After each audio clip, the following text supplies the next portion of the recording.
ভেতরে আসছি স্যার। চলে আয় চলে আয়। তোর নাম কি? স্যার আমার নাম তো আপনি জানেন। তুই কি বিরাট বড় পণ্ডিত যে তোর নাম আমি জানবো? স্যার আপনি নাকি মুখ দেখেই নাম বলে দিতে পারেন।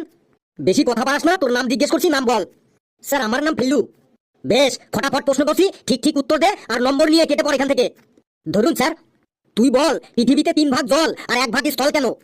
স্যার সবাই যাতে ভালোভাবে জল পায় ও জলের ব্যবহার করতে পারে, তাই উপরওয়ালা পৃথিবীতে 3 ভাগ জলের ব্যবস্থা করেছে। পৃথিবীতে বর্তমানে 800 কোটি লোক আছে। যদি পৃথিবীতে 3 ভাগ জল না থাকতো, তাহলে ওই 800 কোটি লোকের সবাই রান্না করার জল, বাসন মাজার জল, কাপড় কাচার জল, স্নান করার জল, বাথরুমে দেওয়ার জল কিছুই পেতো না।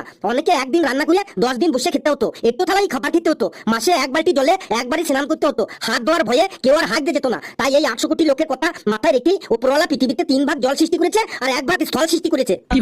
কথাটা কিন্তু যুক্তি আছে, ছেলেটাকে ইন্টেলিজেন্ট লাগছে।